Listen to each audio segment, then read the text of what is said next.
The Song of Solomon, chapter 4, verse 6. Until the day break and the shadows flee away, I will go up to the mountain of myrrh and to the hill of frankincense.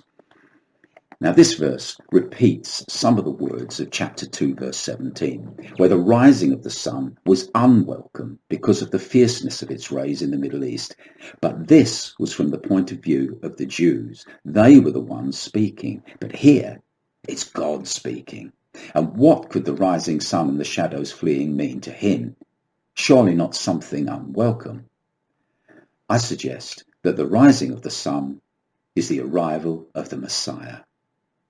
Isaiah prophesied, I will also give thee, the Messiah, for a light to the Gentiles, that thou mayest be my salvation unto the end of the earth.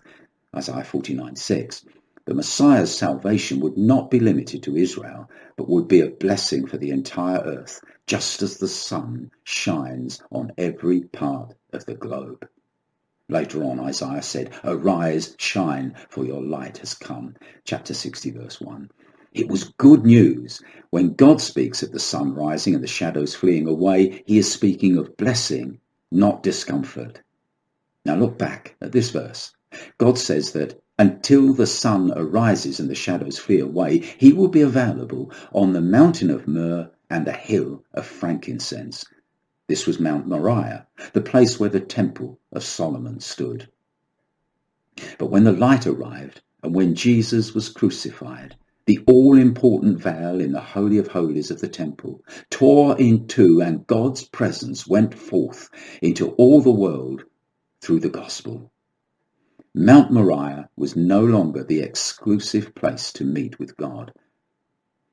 Interestingly, in the Kingdom era, worship will once again be centralized on the Temple Mount.